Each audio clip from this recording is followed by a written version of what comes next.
Hello guys, नमस्कार मित्रांनो. Welcome to my channel इतनीसी आशामध्ये. आपण आज बनवणार आहोत अंडा कढी आणि भाकरी. पहिले आपण अंडे उकडून घेतले, जरा जास्तच उकडून घेतलेत म्हणून ते मधून फाटलेत. उकडून ठेवल्याच्या नंतर आता त्यात हळद आणि मिरची पावडर टाकायची आहे. ते चांगलं मिक्स करून घ्यायचे. ही माझी स्टाईल मिक्स करायची, बघून घ्या. आणि आता कढईमध्ये तेल ठेवले आहे. त्या कढईत हळूहळू अंडे सोडायचे आहे. सोडले अंडे, सोडल्यावर त्यांना फक्त एकदाच पलटवायचे, बस, जास्त नाही पलटवायचे.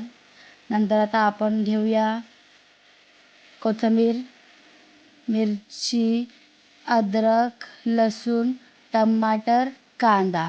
मग मिक्सरमध्ये आपण टाकूया कोथिंबीर, अद्रक, मिरची, लसूण, परत लसूण, राहिलेला थोडासा झाला. मग ते मिक्सर करून घ्यायचं. मग आता आपण अंड्याला बघूया किती मस्त झाले आहेत ते लाल लाल. आता आपण परत ते मिक्सर केलेले दाखवते मी तुम्हाला. आता घेऊया कढीपत्ता आणि तो कढीपत्ता कढईमध्ये. आता आपण त्यामध्ये टाकूया कांदा. कांदा टाकूया आणि कांदा टाकल्यावर तो मस्त परतून हलवून घेऊया. आणि त्यानंतर आपण त्यात टाकूया टमाटर आणि मीठ. टमाटर आणि मीठ एकसाथ टाकायचं आहे, त्यामुळे टमाटर लवकर होऊन जाते. आणि मग त्यामध्ये ते मिक्सरमध्ये ग्राइंड केलेला मसाला तो टाकूया. मस्त दाखवते बघा. तो आणि तो मसाला मस्त हलवून घेऊया. जोपर्यंत त्याला तेल सुटत नाही तोपर्यंत तो हलवत राहूया. आणि मग आता टाकूया हळद. आणि हळद टाकल्या परत थोडंसं आपण हलवून घेऊया. मस्त ते एकसाथ सर्व मिक्स होऊन जाते. आणि त्यानंतर आता हा जो मसाला आहे, हा माझ्या घरचा मसाला आहे, घरगुती मसाला आहे. हा टाकूया 2 चम्मच. हा खूपच तिखट आहे, आपापल्या हिशोबाने टाकायचा मसाला. ज्याला तिखट हवं आहे तिखट, ज्यांना कमी तिखट ते कमी तिखट. तो मसाला टाकला तर मस्त हलवून घेऊ. आता बघा त्याला मस्त तेल सुटेल.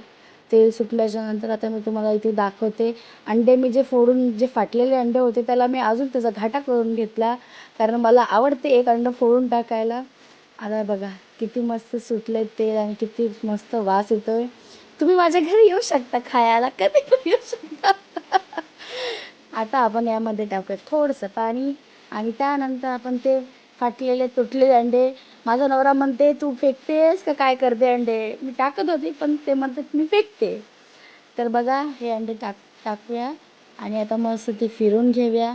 आणि आपल्याला जशी ग्रेव्ही हवी आहे, कमी पाणी जास्त पाणी, त्या हिशोबाने तुम्ही पाणी टाकू शकता. मला इथे थोडीशीच, मला रस्सा ढमढम रस्सा आवडत नाही मला, म्हणून मी थोडासाच रस्सा करत असते. तर हा इथे रस्सा पाणी झालं. आता आपण बघू शकता किती छान दिसत आहे ते. आणि त्यानंतर त्याच्यावर मी कापलेला कोथिंबीर टाकत आहे. थोडासाच उरलेला म्हणून थोडासाच टाकते. ठीक आहे. आता ही झाली भाजी तयार. बघा किती छान दिसत आहे ही भाजी. आता आपण वळूया भाकरीकडे. आता भाकरीचं पीठ घेतले, थोडंसं मळते, थोडं थोडं पाणी टाकून मळायचं आहे. मी फर्स्ट टाइम भाकर करत आहे, आय डोंट नो, माहीत नाही कसं होणार काय. तर हे मी पीठ मळले आहे. आणि आता आपण ती थोडंसं उंडा काढून ठेवू. एक भाग घेऊ त्यातला. आणि आता त्याला आपण थापूया. मी पहिला थोडंसं हातावर असं असं करत आहे. तुम्ही तुमच्या हिशोबाने करू शकता, कसं पाहिजे कसं नाही. आणि मग आता मी तिला थापायला घेणार आहे. मला थापायला खूप आवडते भाकर, आणि थापता मला खूप छान येते भाकर. तुम्ही बघू शकता इथे माझी गोल भाकर होत आहे मस्तपैकी. आणि माझा नवरा मला म्हणतो की तू भाकरी तर लय छान करायला लागली, गोल गोल. सो मग आता तुम्ही बघू शकता इथे माझी भाकर गोल झालेली आहे मस्त.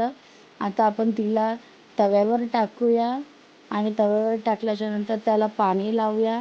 पाण्याने असं पसरूया, हाताने पाणी पसरूया. आपण आता पाणी लावूया त्या भाकरीला मस्त.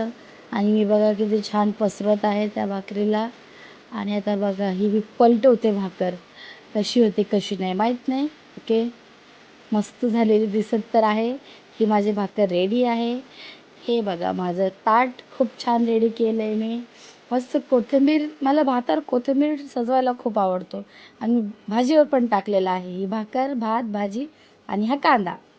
हा माझा पहिला व्हिडिओ आहे. थँक्यू फॉर वॉचिंग आणि सबस्क्राईब करा. असेच व्हिडिओ मी बनवत राहील. तुम्हाला आवडले तर कमेंट करून नक्की सांगा.